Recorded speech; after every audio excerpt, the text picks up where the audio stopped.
All right, welcome to the Retro Game Club Podcast, Season 3, Episode 24, which is also Episode 96. I am Rob, and someone who also is here for After Your Summer Vacation Show and Tell is Hugh. Yeah. Hey, what's the show about again? I think it's something about video games. Oh, yeah, we're the only retro video game podcast, aren't we? I think we're the only one. I think so, yeah. No one searched. As far as I know, yes. Yeah. So, yeah, we both kind of had a summer break here. What did you do on your summer break? What did I do? That's a good question. I have to look at my notes here. So I got pretty far into Grand Theft Auto 3, the very summary game of Grand Theft Auto 3. And I kind of gave up on some of the late missions. The game gets really sort of... I suppose back in like 2000, it was pretty amazing. But some of the last few missions, I just kind of ran out of patience for. And then I watched this video about, I think it was called like Grand Theft Auto 3 Worst Game Ever, which it's a farcical review, right? The author doesn't actually think it's the worst game ever, but they do point out some flaws with the game, including a number of late game things that I encountered. So Nice. I don't know. I don't know if I'm going to keep playing it. I might just give up. Yeah, if I'm going to play Grand Theft Auto 3, I just play Vice City. Same thing, but better. Yeah. I hear San Andreas is better too, and I haven't played that yet. It's kind of on my list of shame. I know that we're going to be talking about sealed games later. I think you, me, and Zach had a very long debate over whether or not I should open my sealed copy of Metroid Prime. Mostly, I don't know how that came up, but Metroid Prime is one of the last sealed games that I have. I got rid of a bunch of sealed games over quarantine because either I'm going to play the game or I'm not. And if I'm not going to play the game unless it's like something I'm really trying to collect, I'm just going to get rid of the sealed box, you know? Yeah. Yeah. But Metroid Prime, I do plan to play. But the debate is like, do I sell this sealed copy with the Toys R Us sticker for like $500 and then buy a loose copy to play and pocket like $450? Yeah, that's what I'm thinking. I mean, you could even, probably for even cheaper, you could get the Metroid Prime trilogy for Wii. Those are pretty cheap. Oh, I thought that was insanely expensive. I thought they were cheap now, that was loose. Like ludicrous because it was like some weird GameStop exclusive or something. Oh, I should check. I have one of those. That's funny. Yeah, I just figured they were dime a dozen.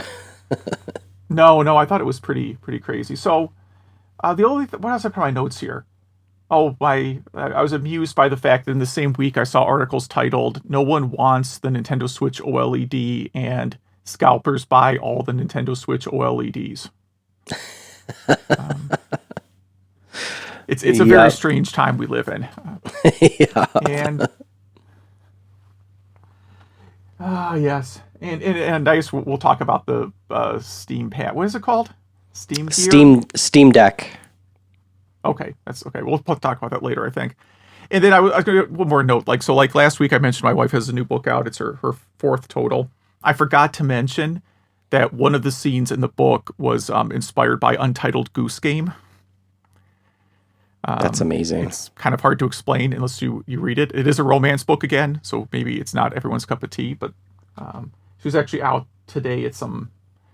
They finally have like in-person romance writer conventions and stuff again, like where you go and meet authors and they sign books, that kind of stuff. So, very exciting. Nice. Yeah. What about you? Yeah, it's been so long since we've recorded, so yeah, we both kind of have notes here, so let me go through mine. Yeah, during that time, I took like 10 days off work. It was amazing. I haven't done that in probably over 2 years, and I think I have to do that more often because, yeah, taking a break, getting away from computers and responsibilities and stuff was really nice. Let's see. Other than that, I think I need a real break from big, long games. You know, all in a row. I just finished the first Mass Effect, which I thought was fantastic. Ratchet and Clank, the new one, Immortals. Man, and one more right before that too. I can't remember, but those are all big games, and I think I'm just going to keep it retro and easy for a little bit. I had an. Have you played Bowser's Fury yet? No, I haven't. It's still sealed. I got it pre-order and I haven't opened it. Okay. Because that is, I mean, Super Mario World 3D is a fairly lengthy game, but Bowser's Fury is like half the length and it's like half the difficulty. Do you see? I haven't played the Super Mario. What is it? Super Mario 3D Land? Is that what it is? Yeah. That comes with it. I haven't played that. So do you recommend having to play that first before Bowser's Fury? Or are they just totally different?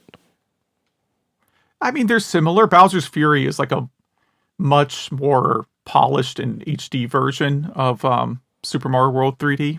Mm-hmm. I think I actually like Bowser's Fury better. Super Mario 3D World is really good. I actually first played it on the Wii U. Mm-hmm. There's just a lot of like super cheap deaths in the game. Okay. Now you can, on like the second stage of the game, there's like a thing you can exploit to get basically unlimited lives like 5 minutes into the game. So that helps. I mean, like I got up to like 999 lives or whatever the max. Well, I can get over 1,000 lives technically. And when I finished, I had like 940 lives, to give you an idea how many cheap deaths there are. That's in Bowser's Fury? No, that's in Super Mario 3D World. Okay. Bowser's Fury seems to have unlimited lives, but I don't know if I've died more than once, only possibly by accident. The problem is Mario 3D World uses like the camera was built, I guess. I mean, the Wii U is a powerful system, so I'm not saying like it's a Wii U limitation, but the game was built a few years ago, and the camera isn't awesome, and you die a lot by just like missing jumps, like you just fall off a cliff. In Bowser's Fury, the camera is like totally fixed. Okay, cool. Yeah, maybe that'll be my next one. I kind of forgot about that. I did pick up Skyward Sword HD, so we'll see whenever I play that one. I'm kind of excited for it, but I want to wait till I really could dedicate some time to that one. I had an impulse birthday buy. My birthday was during the break, and I got an Outrun cab from 1UP. I got the sit-down one, and I figured, it'll be fun for my kids to, hey, maybe I'll teach them how to drive with it or something. It's just fun showing them different control schemes and stuff like that, but I have no room in my house for it, so I don't know. Maybe I'll bring it to the office? I don't know. I don't know what I'm going to do with this thing. What else do I have here? Yeah. Do you have like a walk-in closet or something? No, not that my wife wouldn't murder me for putting a game into. Okay, yeah. Maybe just set it up outside, put an umbrella over it or something.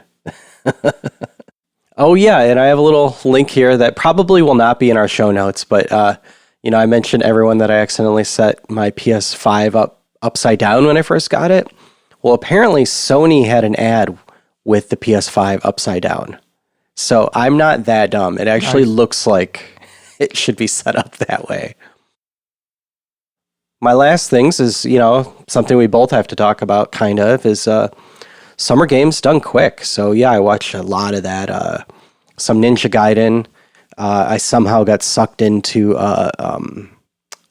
some, like, DDR-type games. Not playing it, but watching it on Summer Games Done Quick. One called My, which it was mesmerizing for me to watch.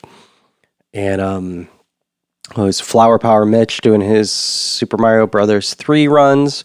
And then I just kind of kept watching Twitch after that. So I watched Lag Attack, a speedrunner I watch all the time, get a really good his best score in Mario 64. And what else? I feel like, Flower Power Mitch getting a new world record in Super Mario Brothers 3. And other than that, the Steam Deck fiasco that both you and I were part of. Yeah. And probably a quarter plus of our listeners would be my guess. Possibly, yeah. I ended up getting mine through the cart. It took 70 minutes. Yeah. Yeah, so for people who don't know, Steam announced their handheld system. I guess I keep wanting to call it the Steam Gate. I don't know why I want to call it that, because it's clearly not the right term. Steam Deck, for whatever reason, I can't remember that term. But I looked at it and said, you know what, the lowest end one, I know which one you wanted to go with, but I know a lot of people were lamenting that the lowest end one didn't have enough storage to like even install one game. I didn't realize like modern games took more than 64 gig of space.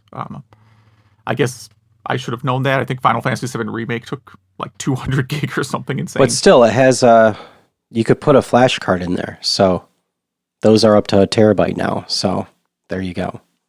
You could. Now, every game in my Steam library is well over 10 years old. I have almost no modern games, and the newest games I buy, geez, I mean, they're usually like games that were localized. They're games that are like 10 years old that just happen to be localized recently. My current Steam library, I looked, is 16 gig. So you can install the whole thing easily. Yes, with plenty left over. I can install it like 4 times over. I don't have everything in my Steam library installed because I have a lot of things that I just haven't tried yet because they're Windows games. And I know like Proton runs a lot of them well, but I figured I ended up buying this or giving them $5 for the right to purchase it at some undisclosed future date. Mostly because like it's more powerful than my current computer, and I'm assuming that they will have done all the configuration nonsense to make Windows games run on it, and I don't have to do any of that, which is what really prevents me from playing a lot of Steam games. Is I just don't want to deal with hitting Proton with a wrench until it works correctly. Yeah, I don't blame you. Yeah, I mean it does have a really powerful processor. It was custom designed by AMD, so I know someone at IGN played it with what is it, Star Wars Fallen Order, which is last year's hot game at maximum settings, and it worked great. So, and they did say one thing that I appreciated is that it does everything possible to make the heat not dissipate where your hands are. So, so even when it gets warm, it's not where you're holding. And here I was going to use it mostly in winter. So what? Going back, I know there's a long intro, but what games done quick did you get to see? I did not watch anything. I watch quite a bit, and then this pesky thing called work kept happening. So I did not watch any of it. I may go back and watch a few things later, but I didn't see 1 minute of anything on it. Yeah, well, it happens every few months, right? There's like a winter one too, I think. Yeah, it's January and then July they do. Yeah. The January one's kind of nice because it's like the most depressing time of year. It's like you're past Christmas and New Year's, and especially if you're in a northern climate, it's like, okay, I have like 3 more months of just misery. Yeah, we're just cave people for like 6 months. Yeah. I guess we should probably start this podcast. I guess we talk about video games at some point. Yeah, well, retro games. We've been talking about like True. Yeah. Wait, did I get the name right this time? Steam Deck. Yeah, you did. It sounds like does that sound like part of a boat? Yeah. It sounds like some kind of steampunk thing you would put in a hat, maybe. I don't know. Yeah, I don't know. So during the break, we kind of decided we're going to try and organize the news and stuff a little better. So we actually have like the news grouped into like categories and stuff. It's kind of neat. Starting off with homebrew games and ROM hacks. We got like 4 of them here. There's a new NES game I wanted to give a shout out to called Slow Mole, which is they call it a rage-inducing platformer. I watched a video of this. It looks a lot like the Angry Video Game Nerd game. I didn't know he had one. Oh yeah. It's I mean, he didn't personally develop it. Someone licensed his likeness or whatever. And it's just a game that just every cheap thing that he complains about in games is in there. It's a platformer with just endless cheap deaths. So there must be lots of bats, because bats are the worst in platformers. Yeah, there's a lot of like disappearing blocks or blocks that if you land on them you explode. A lot of stuff like that. It's kind of fun. I cannot get through the last level on the game. It does give you unlimited lives and there are checkpoints, but there's just a few parts in the game that are just just impossible, like timing things. Nice. Nice. So this is for... This is for Nintendo. Sorry, go on. This is, NES. Let's see. Then we have a new Virtual Boy game called Captain Sevilla 3D, which somehow has Rumble Pack support. I'm glad you're the one that had to pronounce that one. Yeah. I don't know if I got it right, but... It doesn't look like a bad game. It's kind of a side-scrolling platformer. I don't know where Rumble comes into that. Yeah, no, I don't know either. It does look good, though. I mean, the graphics look really nice on it. For something that's in the Virtual Boy palette. Yeah. And then there's a new Game Boy game called Planet Hop. Yeah. Game Boy Color, and it works in Game Boy Advanced. And it looks like it has 3 different modes. Like, it kind of looks like a Game Boy Advance color scheme there, and then a Game Boy Color scheme there. How would I describe this one? It's definitely kind of not a cute 'em up, but it's a cutesy, would this be a platformer, I guess? Yeah. And you're, a bunny rabbit jumping around. It looks pretty fun. And you could definitely get it a cart for this. So yeah, look out for that on Kickstarter. This next one was vomit inducing for me. Here's how it looks to play Sonic the Hedgehog in first person. And it looks exactly as you would expect. Yeah. I thought that's what Sonic Adventure was, but I guess not really, because the camera's behind Sonic. Yeah, so it's third person. Yeah, this is nauseating. It really is. It's a cool little hack, but man, no thank you. I can't even do first person shooters without getting a little queasy. So, and I should mention, we're in our kind of ROM hacks section of the show, which I think some of the coolest news of the week. VitaQuakeIII is in 1.0 now, so it's exactly what it sounds like. It's Quake 3 on your Vita, and oh man, I'm going to try to pronounce this guy's name. Renegatame Namant. I can't pronounce that name. It's a really long name. I'm really sorry I can't pronounce it. I don't think it's a real name. It's just a handle. But anyway, this is a guy from Italy that really gives back to the Vita hacking and modding community. And the Vita's 3D layer is not OpenGL or Vulkan or anything else that's, I'm using air quotes, simple. It uses its own library. And he has written kind of a translating engine from that to OpenGL. It's VitaGL. And I watched a video of this, and this Quake 3 looks fantastic on it. I mean, you're at least at 30 frames a second each, through the whole game. It looks like closer to 40. And you got the whole game there. You're playing online against other people, and it just looks fantastic. So, really impressive. Yeah, the Vita has obviously has Wi-Fi. Doesn't it also have 3 or 4G? It has some number of G connection also. Oh yeah, I think it does have 3G. That's right. Yeah, I totally forgot about that. I never enabled that though. I never bought a SIM card or whatever you had to do. Yeah, I don't remember how that worked now. I think it was AT&T exclusive in the States, if I remember right. Yeah, I remember, that sounds right, yeah. Yeah, I mean,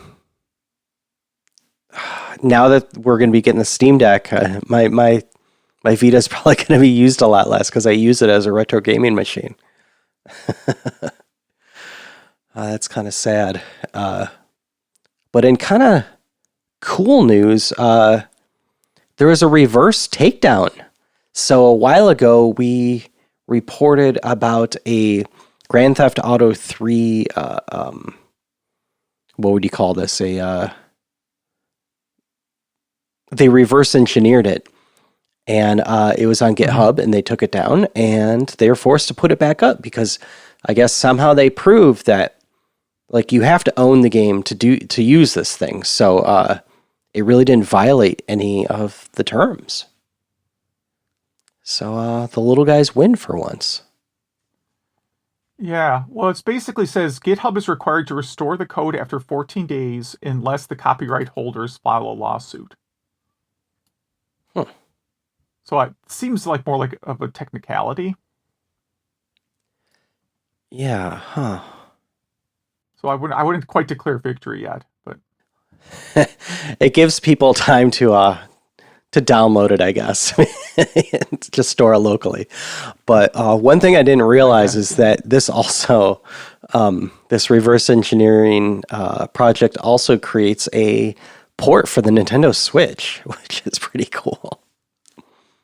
yeah, no, I would absolutely be thrilled to get all like remastered GTA 3 and all variants on Switch. Even though I was just complaining about GTA 3, I would definitely like to have that. I'm playing the version that's on like PS4, which is definitely not like I would not call it a remastered version. It's really just GTA 3 widescreen. Yeah, it's pretty much just ported, so it works on the architecture. Yeah, I think it's probably running in the PS2 emulator. I would definitely purchase that as well.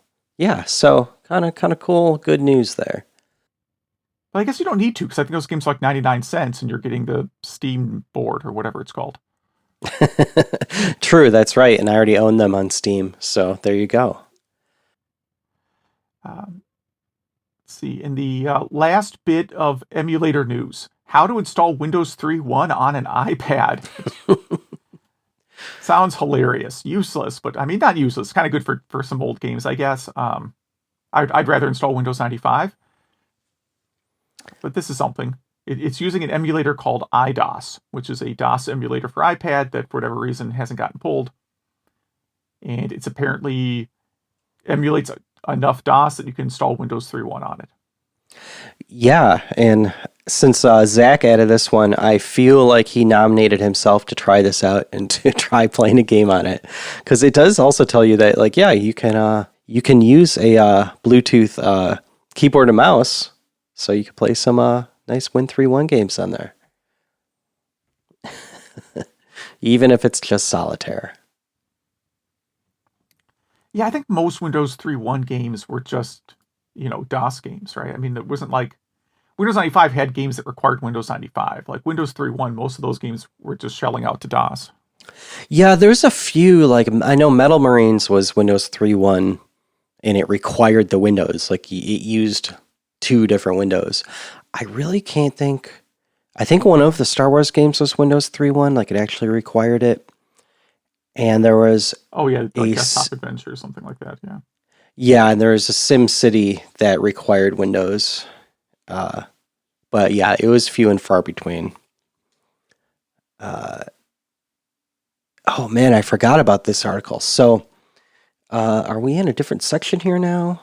Oh yeah, we're Yes, we're in the section that I'm calling the Doom Running on Things section. Yes. So, this article on Kotaku is a Game Boy mod. So just picture a Game Boy. It looks totally normal. It has, the puke colored screen and all that. But it can play Doom and Super Mario World and Sonic.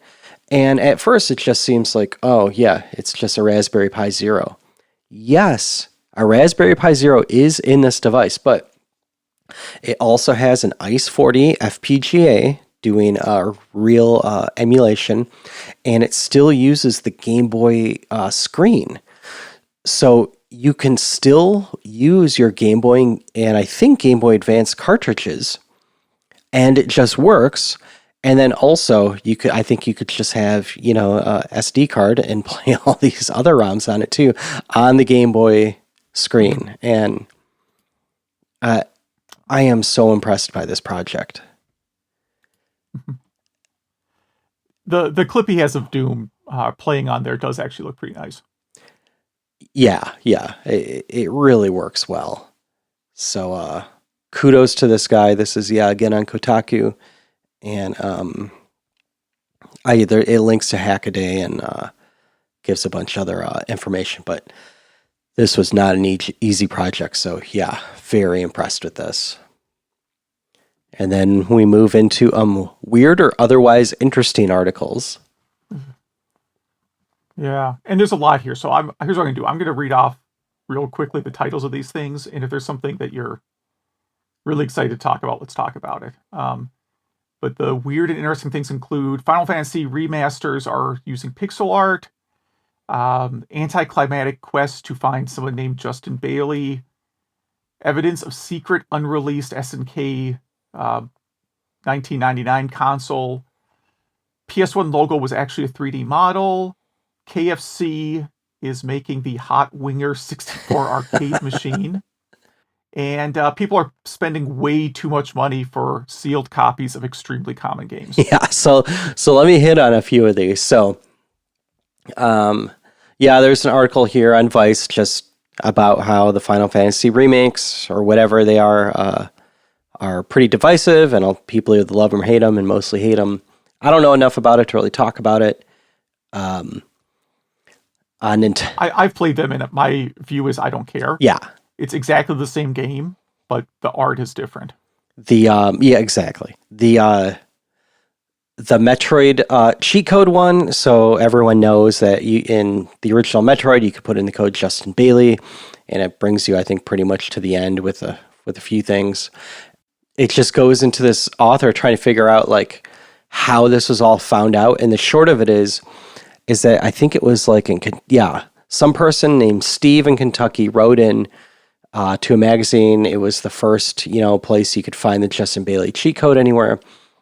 And he said, yeah, I just knew this guy named Justin Bailey, and I just tried it, and it worked. And he couldn't find the real Justin Bailey. So the short of it is Justin Bailey doesn't actually know he's Justin Bailey.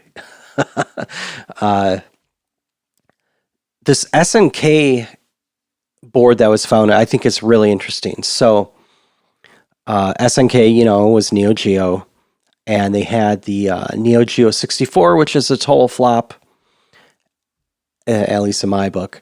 And then they were going to come out with something after it called, I think, SNK 2000 or Millennium. Yeah, it was the Millennium board. But my problem with this is, here's the reason why SNK kind of failed at that time, is the original Neo Geo was way more powerful than anything else when it first came out. And then you came out with the Hyper Neo Geo 64, and it was just kind of a Nintendo 64. Like, we've been there, done that. And then they are doing it again. Like this board, someone found that was a prototype of the SNK Millennium. It was pretty much a Dreamcast. So if they wanted to keep it going, they should have built something that would have cost, $1,200 to buy, something like that. So, and did you know that the PlayStation 1 logo was a 3D model? Because that blew my mind.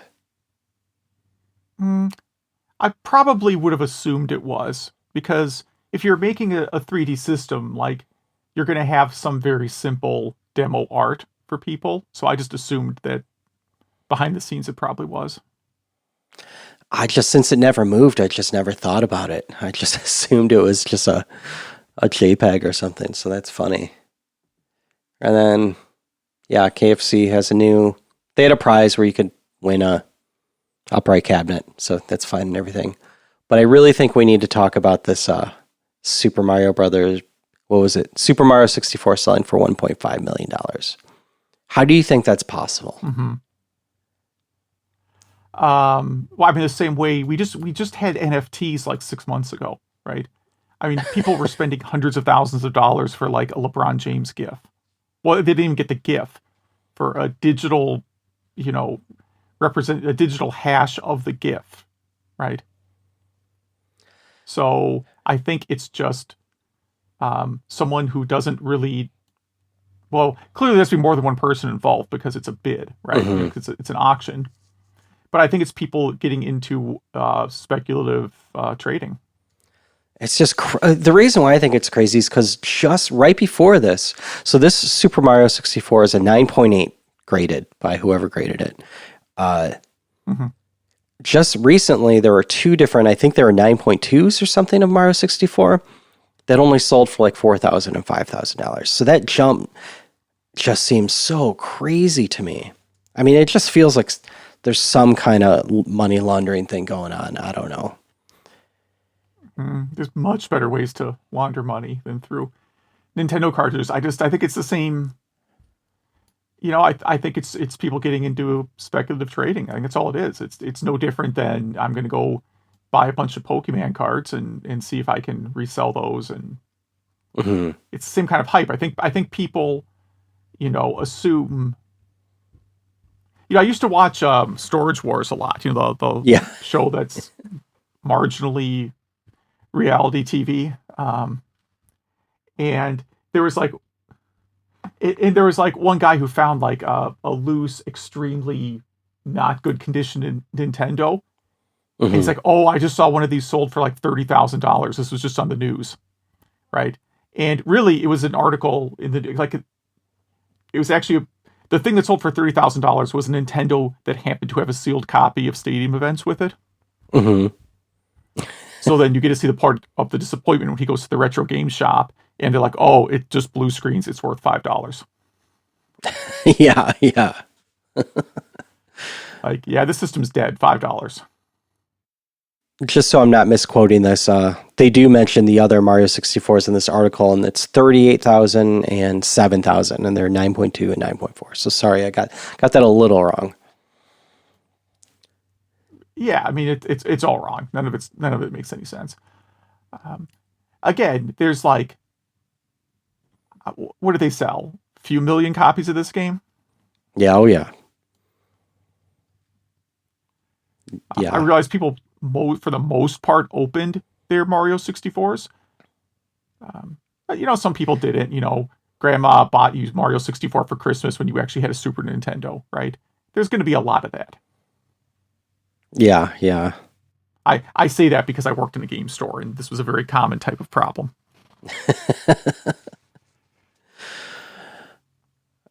Yeah, and then we should mention the Legend of Zelda for NES sold for $870,000, and still, it's just, jeez. The weird thing is, it's like, do they even know what's in these boxes? You know what I mean? They could be filled with rocks because they can't open them; they're shrink wrapped. A factory seal, right? But you'd have to be very good at faking factory seal. Yeah, because shrink wrap, like a shrink wrap thing you can buy and a shrink wrap thing that you use to mass shrink wrap games are completely different. Yeah. I just think it's funny though. These things have no point, but I guess it's art at that point, or an investment, I guess. Right. I think it's people who are investing. It's the same people again who paid $100,000 for the digital hash of a LeBron James GIF. Yes. Or the original source code for the first web server that actually had errors in it. But not actually the source code, a digital hash representing the source code. Yes. All right. That is the news, and we kind of have a topic this week. Donkey Kong turned 40 while we were on our break. It makes me feel he's got to pretty old. Feeling pretty achy right now. Yes. Well, he's actually Cranky Kong because of it, right? But yeah, so we figured we would just talk about it briefly. I'm sure if you're listening to this podcast, you know probably more about it than us. I think I ranted about this previously. Oh, so hold on. On the topic of like how video games represent age, right? You played East 9, right? Oh yeah. When you go to the character profiles, did you ever look at like the ages of the characters? Like when you're on the character profile screen? I know I did, but I can't remember what their ages were. Well, you remember there's like one like old guy that joins your group, like he's in the prison, and then later you help break him out. Yeah, absolutely. The old guy, you check in the map progress with him. If you look at his profile, he's 46. He looks like he's like 70. Right, he looks like he's 70, but that's the game developer representation of 46. So I realize like primates don't age the same way humans do, but Cranky Kong could like be Donkey Kong at like age 12 in video game math. True, which he pretty much was. That is funny. Let's see, what do we got here on our notes? So, yeah, released in Japan, July 9th, 1981. Developed by Ikegami, who also develops TVs. I guess they weren't great TVs. Kind of funny, they also did another monkey game, Congo Bongo. But much inferior monkey game, yes. Yes. But they also did Radar Scope, which, Donkey Kong was actually a conversion kit for Radar Scope when that didn't do too well in the States. They also did some other ones I really haven't heard of. Sheriff, Space Fever, Space Firebird, Space Demon, Helifire, and a few other. Zaxxon is one of them. A little bit of trivia about them. When Donkey Kong Jr. was released, they sued Nintendo because Nintendo used some of the source code from the original Donkey Kong to program it. And they didn't... the case didn't end until 1989 when they... I think they settled. And yeah, so... That's usually the way it goes. Yeah, they just wanted some money. But yeah, Donkey Kong was ported to everything. Literally everything. I have it... I have a list here, and I'm not going to read through it because it's everything. It's everything.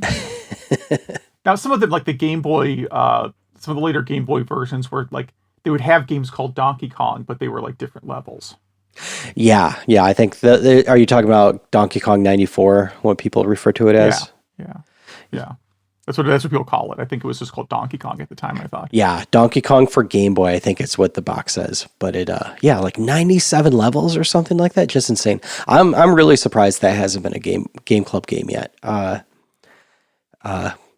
yeah, the hot games are Donkey Kong 1, Donkey Kong Jr., Donkey Kong 3, the Donkey Kong Country series, Donkey Kong 64, which was the first Nintendo 64 that required the 4 meg upgrade.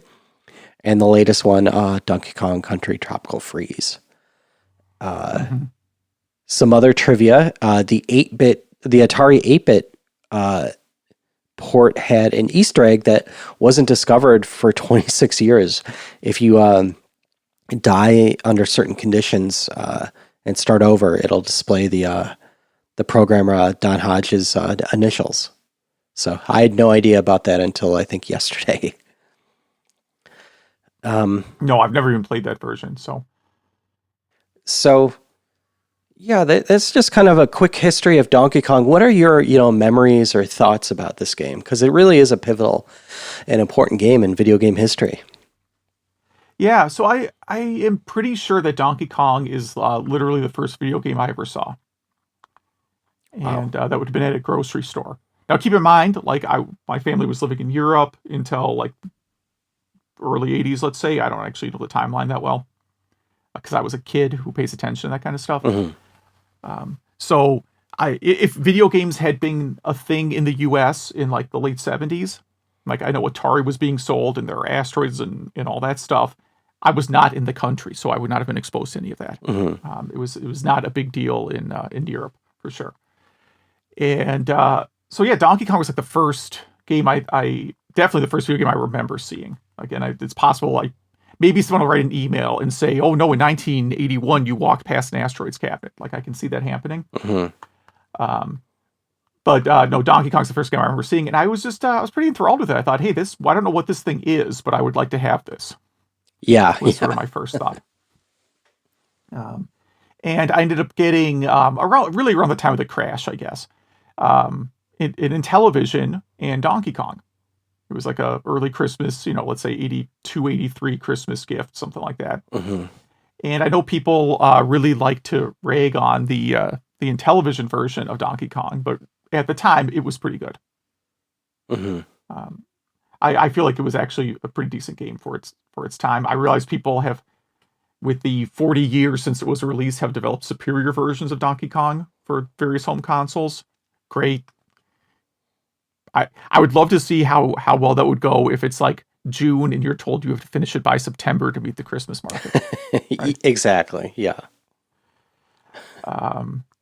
So I also put a note about Donkey Kong Country launch. So I actually worked at the game store during the Donkey Kong Country launch, and that was a big deal. Nintendo sent us more promotional material than I can even describe. I mean, cardboard cutouts, posters. I mean, just like Nintendo was all in on Donkey Kong is back. We really hadn't had like a proper Donkey Kong game in a long time. I think when Donkey Kong Country launched, it's possible. I mean, obviously Donkey Kong Game Boy had been out, but like the last like number Donkey Kong game would have to have been Donkey Kong 3, which most people didn't like. We may talk about that game later. Yeah. But it was huge, and I still have a lot of. I mean, they gave us like multiple types of clothing to give away for pre-orders. So I have I kept a lot of it because the employees always took one of all that stuff for themselves. Mm-hmm. There was no inventory tracking on any of this. So I have a Donkey Kong Country like Letterman jacket. That's an actual thing that I'm sure I could eBay right now for a non-trivial amount of money. Yeah. I never wear it in public. It runs a little bit small, but I guess I could wear it to a convention someday. And then I got this like Donkey Kong Country gray sweatshirt that has like the main characters on the sweatshirt with like their names underneath it. You know, like introducing the characters. You know, Donkey and Cranky and Foxy or whatever, right? Yeah. Like the different Candy. That's it. So it has like the different Kongs on it.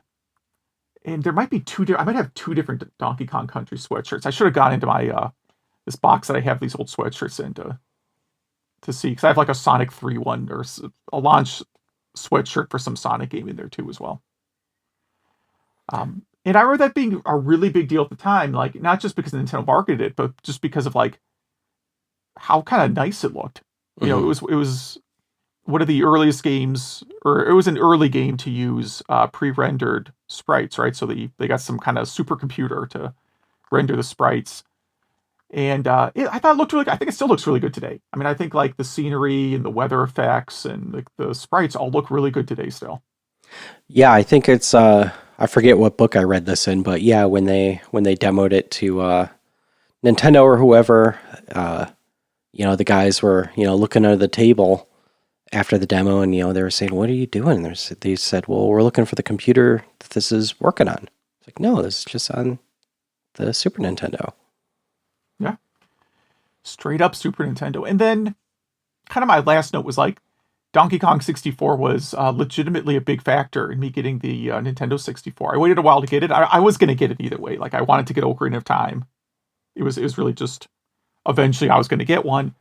Then I saw Donkey Kong 64 in the bundle. There was a Nintendo 64 bundle where you got a green transparent plastic Nintendo 64 with Donkey Kong 64 and the memory upgrade. So that's kind of what sold me on finally buying the Nintendo 64 was that bundle. How was that game? I bought that game and I had it. I don't have it anymore. I think I traded it, but I can't remember if it was any good. Yeah, I liked it a lot. I like it better than Mario 64. Okay. Which I guess people can hate mail me about. I don't really care. Like some of the controls and stuff, I mean, maybe some things don't age very well. You know, that's a problem with these kind of late 90s, early zeros games. Like there's sort of a block of gaming history that I think doesn't age real well. But I think it's still pretty good. I mean, I would love to see like a remastered version of that. It's really a lot of fun. Like you get you have like 5 different Kongs with each have different abilities, and then each level has like different things that are specific to each Kong. So you kind of have to play through the game as like all of them. Okay. At the last boss fight, you literally have to tag team between all of them to win. The last boss fight goes on for what feels like 3 days. So if you had to pick a Donkey Kong game out of all we've listed, what do you think is your number one? I mean, there's obviously the first one is very, very sentimental. I probably, of all the ones we've listed, I probably would, if I had to pick one up and play it right now, I would probably go with Tropical Freeze. That's a very, very fun game. It's also hard. I mean, it's very difficult. It's easier though than Donkey Kong Country Returns. I was really never able to finish Donkey Kong Country Returns without the assist mode, whereas Tropical Freeze I could actually finish. Yeah. Cool. Yeah, I just remember, like you, this is probably the first arcade game I ever saw. And because of that, anytime we would go into a place and it had this cab, I would think like this arcade is legit, even if it was just like the only cabinet in the back of, corner of a restaurant or something. Mm-hmm. It would be one I would always play. Really, this one or Galaga are still like, if I ever see it, I just play it. I have a Donkey Kong cabinet. In fact, I have a Donkey Kong Pauline cabinet, which is a pink version of the cabinet with all new artwork, and it doesn't have the board for it. If you have the board, you play as the female saving Jumpman. Mm-hmm. And pretty interesting. There's many different versions of these boards. I have the 2-layer version, and I think because of that, and because I've had to work on it so much, I can really tell the difference between playing on real hardware and emulation. I mean, that might just be psychological for me, but it definitely feels different, even if it's just the that the way the 4-way stick feels and stuff like that. But well, so sort of related to that, like Donkey Kong probably introduced more people to the idea of competitive gaming than any other game. That's got to be true. Yeah.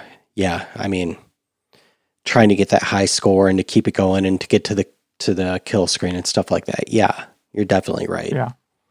I mean, I know many people who are not gamers that have seen The King of Kong. Yes, absolutely. Yeah. Yeah, I don't know. I think the first one would be my favorite. But there's a few in there I haven't played, and we'll be talking about another one in a minute. So any closing thoughts on Donkey Kong turning 40? No, I mean, this does make you feel a little bit old, I suppose, but everything is turning 40 or 50, so I guess it's not that bad. Going back to Tropical Freeze, though, that's definitely a game if you have kids that you can play with young kids, because it's 2-player, but the first player can carry the second player through difficult parts. Oh, nice. Yeah, kind of like the new Mario games where you could be in a bubble or something. Yeah, like that, sort of. It's not quite like the second player being Tails, where the second player is just indestructible. They can lose lives and stuff, but if there's a difficult jump or something, the first player can carry the second player around. Cool. Definitely good to know. Yeah, I have that one.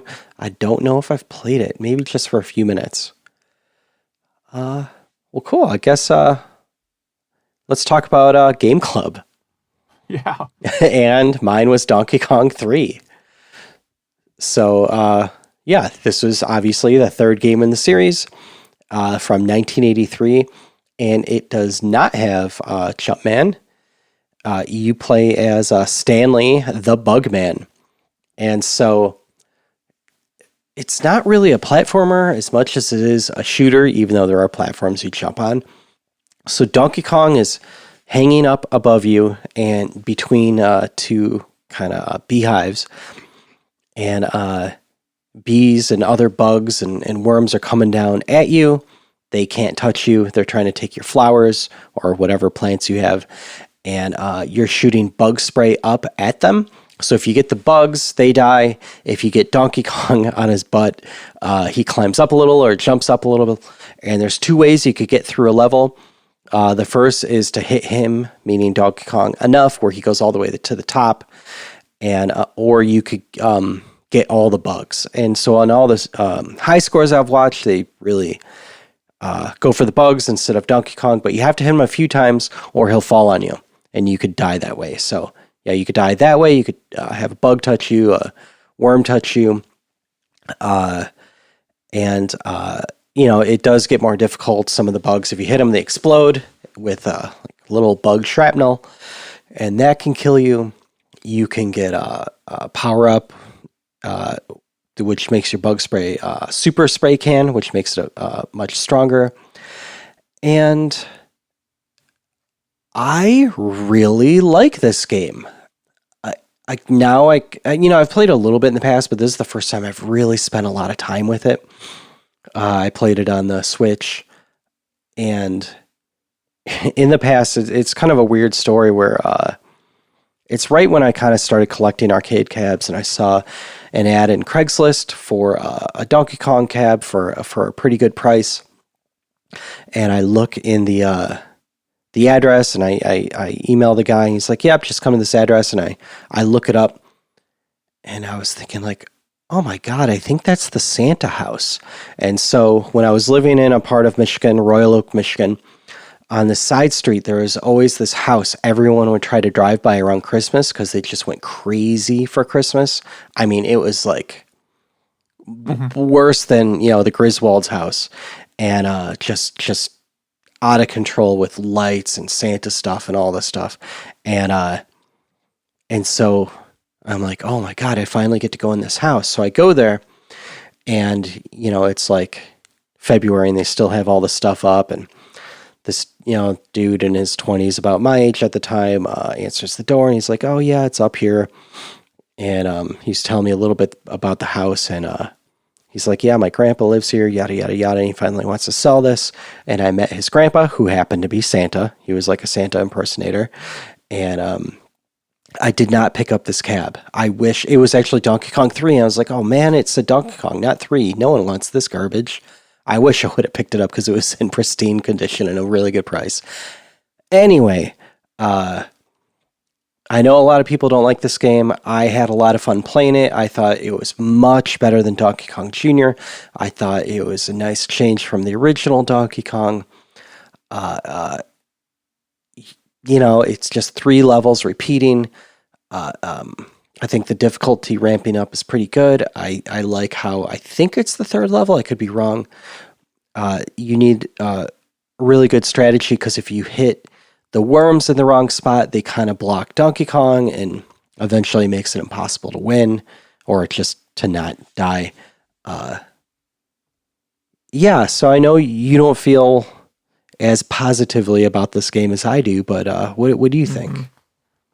No, I have never really liked this game. So I tried it again on the NES because it's just the easiest version to play. Mm-hmm. I don't think it's too different than the arcade. No.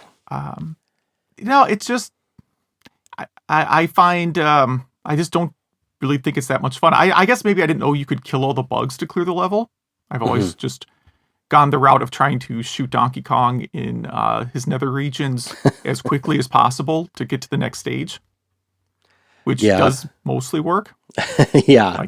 If you look at the high scores, it looks like most of the time they go up to the top, the 3rd platform, shoot Donkey Kong a few times, and then hightail it to the bottom and just kind of protect your flowers. Okay.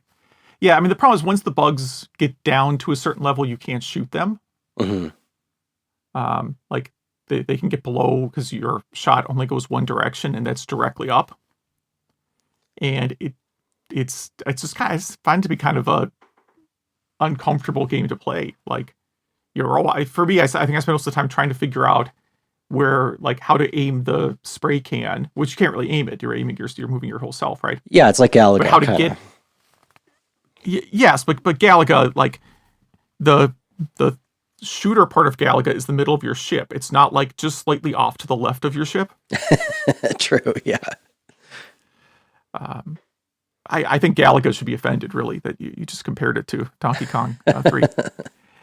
And that's it. I spent a lot of my time spent just trying to get the stupid can positioned right to hit an enemy. I think because it blows out like smoke so wide, I think that's why I really didn't think about it. It does kind of cover his whole body, the width of his whole body. He's not wearing any kind of protective gear, so he's going to die horribly in a few years. Oh yeah, exactly. That's probably why he wasn't really in any other. Did he ever get into any other game?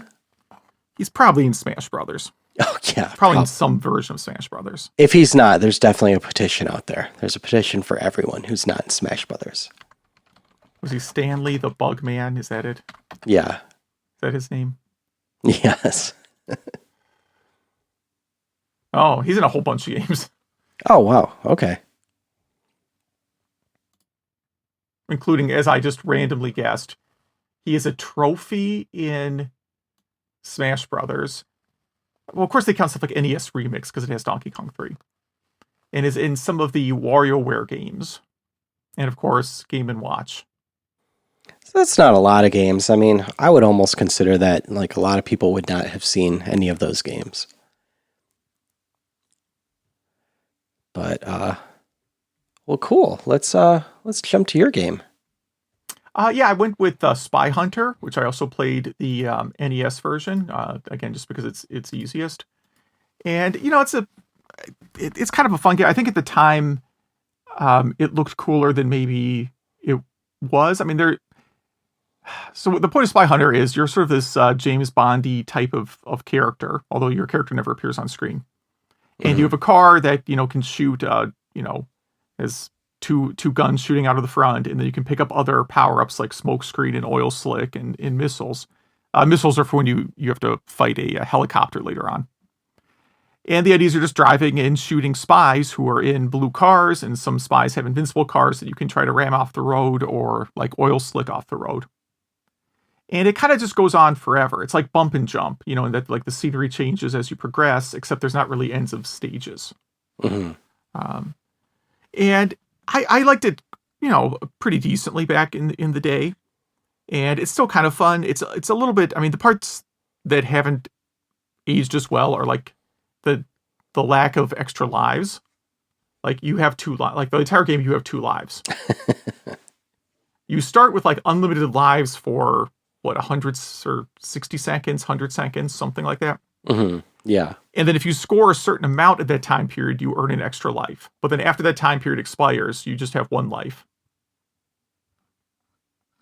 Yeah. Yeah. I mean, I realize in real life, if you're a spy and you get run off the road, that's the end of your journey. Yes. Yeah. And I also watched what was called a speed run of Spy Hunter. There isn't really an ending. These speed run rules are basically you play until you loop back to the beginning. Okay. How long did that take? Do you remember? It was like 11 minutes. Oh, wow. Cool. And I probably had done that on the NES. I'm sure I had looped all the way back to the beginning multiple times because the NES version is not really very difficult. Mm-hmm. The arcade version is pretty tough. I always remember not doing well in the arcade version. Do you have a favorite weapon in Spy Hunter? I like the oil slick, because it has the most uses. I don't know how many, like smokescreen, you only get like 3. Mm-hmm. In missile, I don't remember how many you get, but it's really only useful against the helicopter, and the helicopter is not very good at hitting you anyways. Yeah. So the oil slick is kind of good to deal with like the invincible cars or the cars that have like the spike wheels. Yeah, those are my least favorite enemies. Those are the ones that usually get me. So what did you play it on? So I did MAME at first. It was taking a while to tweak in the analog stick to work. Kind of like as a steering wheel replacement. But I jumped to the NES port, and I truly liked it. I did own that growing up. I must have traded it because I don't have it anymore. But, I just played it in EverDrive, and I also watched a Let's Compare video of all the ports, and the arcade does look and sound just so amazing compared to all the ports, but the Nintendo definitely gets it the best. I think there was a Game Boy Advance, maybe. One of the portable consoles had a really good port. I have it, yeah.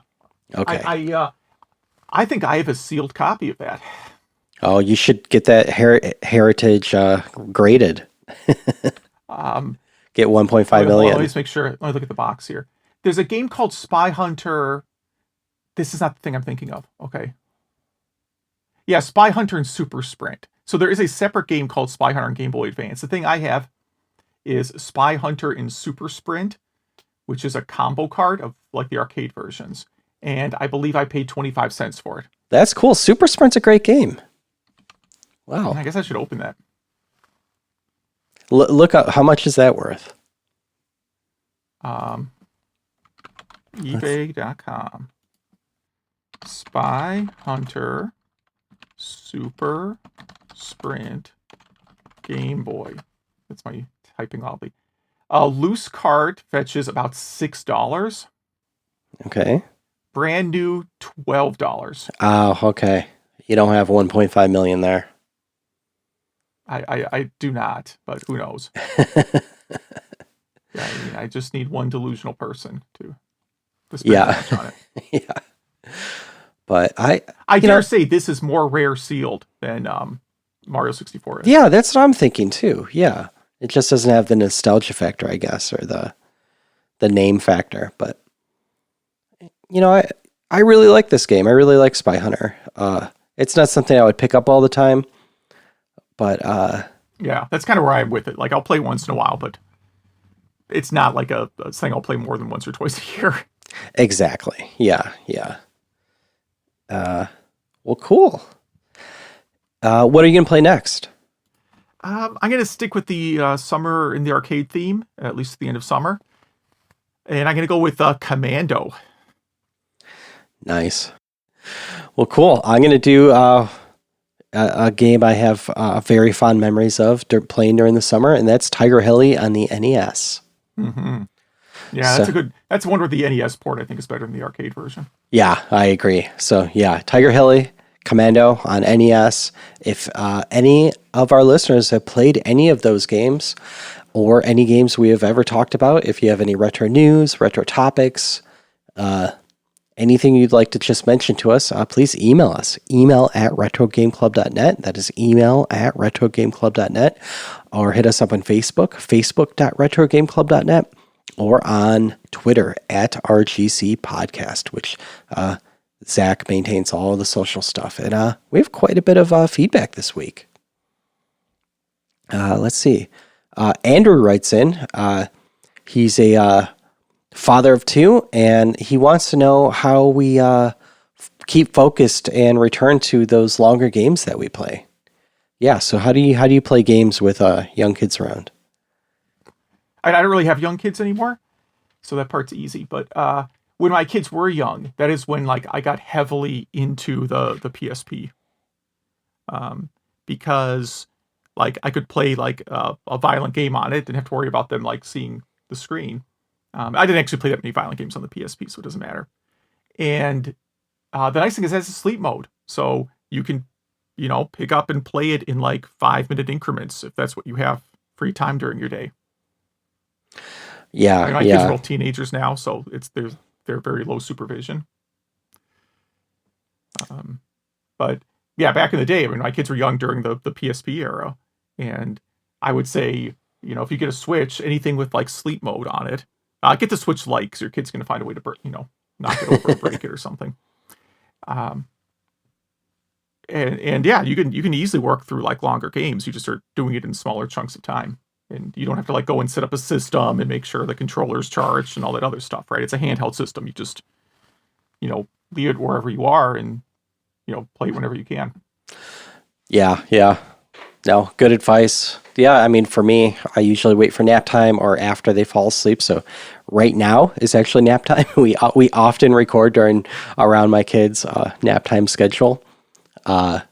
My one kid is 5 now, so he really doesn't have nap time, but we call it iPad time now. It pretty much just means we need a break from kids for a little bit. And then after they fall asleep, sometimes even if I'm tired, I'll pop in a game or continue that longer game I'm playing, and usually wakes me back up. Instead of just sitting on the couch and falling asleep to TV, it kind of keeps me up, keeps my brain going, and I'm glad I do it. So. Yeah, good question. All right, Andrew, thank you for that email. Adam writes us too.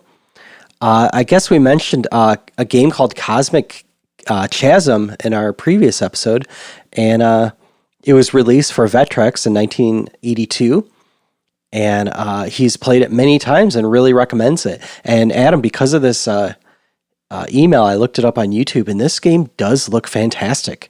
Obviously because it's on the Vectrex, it's a vector game.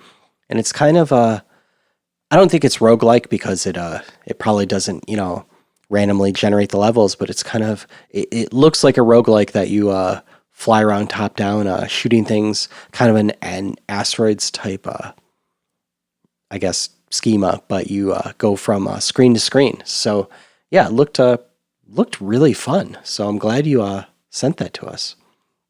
Yeah, it would have been our magazine, 1983 summer gaming magazine issue, I think. Yeah, that lines up. And Turkey Trash writes in that he recently splurged on an AtGames Legends Ultimate Home arcade machine from Walmart, but they sent him a bird feeder instead on accident. I can imagine how bummed he would be with that. And so he wants to know if we've ever had any shopping mistakes like that with video games. And my only thing I could think of is that twice in the past probably 5 years, I've ordered a pre-order game from Amazon and it didn't show up. So, I get on their site and I'm like, hey, this thing never showed up. It did show you delivered it. I have a camera on my front door and no one stole it. So I don't know what's going on. Each time they've, without question, sent out a new one, usually around the same time that someone, or that gets delivered. The other one gets delivered as well. And, it's not very legit, but instead of sending one copy back, I would usually give it away to someone at work that would enjoy it. Kind of a little present. So there you go. That's my only thing I could think of. Now, this is a very nice bird feeder he got, though. It's I might actually go out. I need to go to Home Depot today anyways. This podcast is not sponsored by Home Depot. And it's like a bird feeder with like a rotating bottom. So if squirrels try and get on it, it just spins them around wildly. It doesn't seem to hurt them because squirrels are pretty indestructible. And I don't know, man. I've tried many anti-squirrel things with bird feeders, and they almost always fail. In this bird feeder's defense, it probably plays Doom. You could probably play Doom on this thing. Play Doom on the bird feeder, yeah, probably. So yeah, I may since I got to go after this anyways. Maybe I'll go pick one of these up. All right.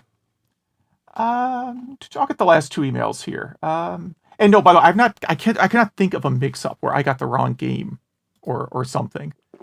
I actually can't think of a time when that happened. That's a good thing. Never happened. I don't think so. I don't know if I've actually had a problem like that. I've certainly had during the whole quarantine when you started getting more stuff delivered, we get all kinds of wrong stuff delivered, but nothing like that. Mm-hmm. I think one of them was on purpose. So my wife ordered some stuff from Sam's Club. I don't know why we have a Sam's Club membership, but I guess we do. And with the order, they sent us just 200, at least 200 outdoor barbecue paper plates, the thick, indestructible, premium paper plates, you're having sloppy joes or something. Yeah. Right? And I really think it was a subtle attempt to get us thinking about holding an outdoor barbecue because, outdoor stuff was okay at the time. And then ordering more stuff from Sam's Club. I think it was some sort of stealth marketing thing they did. Nice. Anyhow, Majors writes in talking about the price of the super gun. I forgot that we even talked about the super gun. Mm-hmm. But I guess we said the $150 super gun seemed kind of pricey, but he's bought quite a few of them, and that usually you have to spend about $300 to get an actual decent quality one. Mm. And then smoking in arcades. Did I talk about that? Yeah. So apparently in Japan there are, he believes or understands there are separate floors where smoking is common and other floors where they are not. So the lower floors, which are mostly for kids, there's not smoking, and then the higher floors, where you have Street Fighter and stuff, there is smoking. Yeah, I remember arcades pretty much always have smoking. I remember actual cigarette burns on arcade control panels. Okay. Yeah. I mean, there were the mechanical cigarette vending machines in arcades. True. Yeah. The old with the knobs. I don't know how that system works. I didn't smoke. But you put a few bucks in, or whatever it was back then. I don't know, was it $1 for a pack of cigarettes in the 80s? I don't know. No clue. And then you did some kind of weird lever system. It was it's good times. Bad movie night. Oh yes, so I talked about Russian Lord of the Rings, and he said there's another there's a Russian Marvel movie called Guardians that he would recommend if you enjoy that. So we had a long discussion about FM and over-the-air analog stations because I've been Googling that so much on my Google newsfeed. I now saw an article that the FCC has officially put the kibosh on the last few old school antenna stations. Hmm. I think we've been talking about that over a few weeks. Yeah. I guess I got to check to see if like the 2-inch in the Chicago area are still on. But anyhow, he sent us a picture of the Sega Telecom pack for the Mark III, which is the Master System in the US, where you can connect a transmitter to the RF out on the console and then wirelessly send a signal to a receiver connected to the TV. So I guess this is so you can remotely broadcast, so you can play your Master System in a different room than the TV. Huh. Okay. It's pretty crazy looking, and it looks like an airport like tower. Yeah. That you end up hooking up, which is nuts. It's awful. And then Bad Dudes Arcade. He said when he started getting into acquiring arcade machines, he was told that Bad Dudes was so common in such like a non-money making machine that a lot of repair places used it just as a test board. Because then if there was an issue and the board got fried, they were just frying a copy of Bad Dudes. Nice. I have a POW board I use for that. Okay. And then summer gaming goals. We must have asked that on something called social media. And his is to go to more gaming events, including he just went to something called Game Swap at the King of Prussia Mall, which is in Pennsylvania for people who don't know. I think it's maybe the largest shopping mall in the country at this point. And he's planning to go to Too Many Games this year with a bunch of cabinets and consoles. So it's kind of a business trip. And then Stanley writes us with some Super Mario movie memories here. This is fun. He says, we were talking about Laserdisc. Sure. And he likes to collect bad movies on Laserdisc, like stuff that's on Mystery Science Theater 3000. And I guess we talked about the 25-minute Mario Brothers director's cut. Yeah. Okay. So he has a story about Mario Brothers here. So in his area, there's a place called the $1.50 Cinema, right? Their gimmick is that they get films that were recently dropped by bigger movie theaters. Have you been to one of these? Oh yeah, definitely. Yeah. We have one by my house. Going back to like young kids. Like I can't tell you how many kids movies we saw at our local equivalent of the $1.50 Cinema, which was still like $1.50 at the time. Mm-hmm. This is like in the zeros. So like he mentioned seeing like E.T. there, for example, because E.T. came out in 1982, but wasn't on VHS until 1988. Which, yeah, that sounds about right. Yeah. But he remembers seeing Super Mario Brothers and Street Fighter the movie there in the same month they came out. he believes it was 2 weeks after they were released. Yeah, that tracks. Yeah, that sounds about right. He said it was completely packed with kids around his age, which would have been 10 to 12 at the time. And he says everyone seemed happy at the film. Nobody thought it was bad back then. He went with a friend who was not into video games. Wait, I don't think it was anything with games at all. Yeah, so I might have to correct this because I said this wrong. He went with a friend, and I think he says that he thinks they liked it because it really wasn't anything to do with the game at all. Mm-hmm. Which I guess makes sense. I guess if you tried to make a movie that was Super Mario Brothers, it might not work. Not that movie worked either.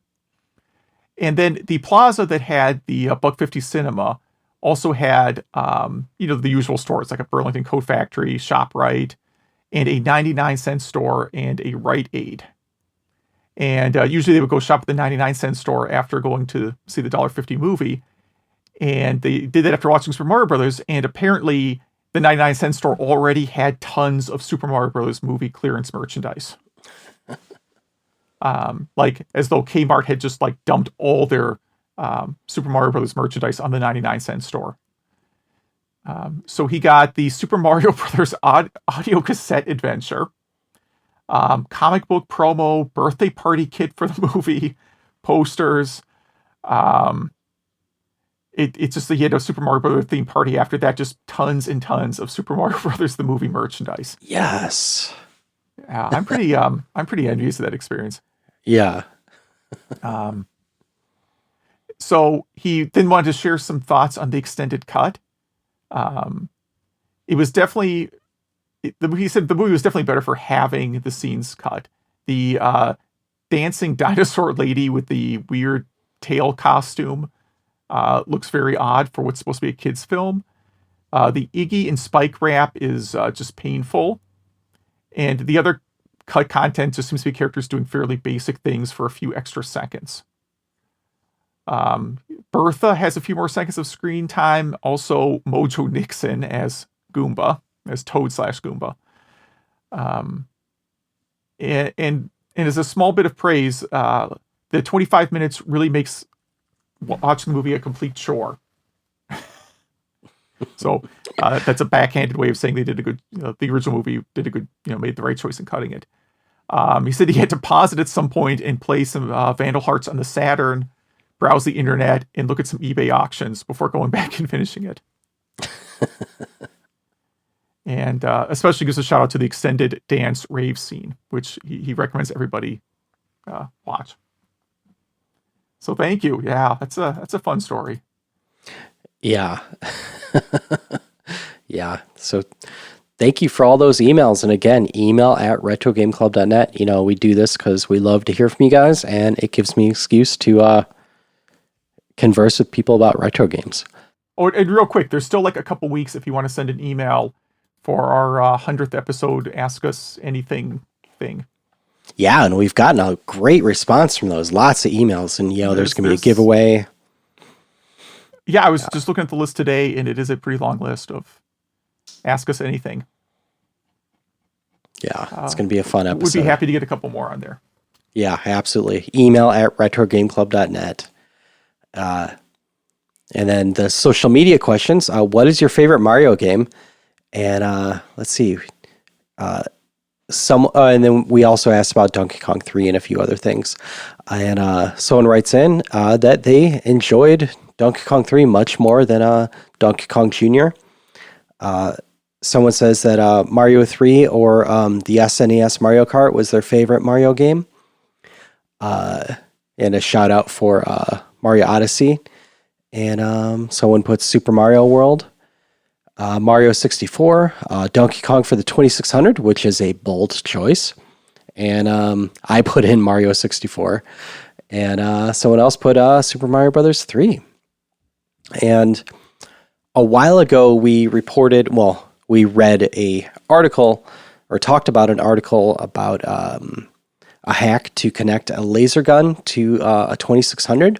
And a few people wrote in saying that hack was like insanely complicated because you could just use, there was a light gun that came out for the Atari XE that would work on the 2600, and I guess there was a simple hack to make a Master System light gun work as well. So thanks for sending those in. I had no idea. Yeah, I know that one of them came from the No Swear Gamer, who on his YouTube channel I think reviewed Sentinel, which is the 2600 game that works with the Atari XE light gun. Cool. Yeah, I haven't played an XE since, 1989 maybe, but very cool looking system. But thank you so much for all the social media feedback and all the emails, and it's nice to be back and recording again. Hopefully this episode wasn't too amateur hour, since it feels like we're getting our feet wet again. But again, that's email@retrogameclub.net, and I think that wraps it up. Yeah, so thanks for listening.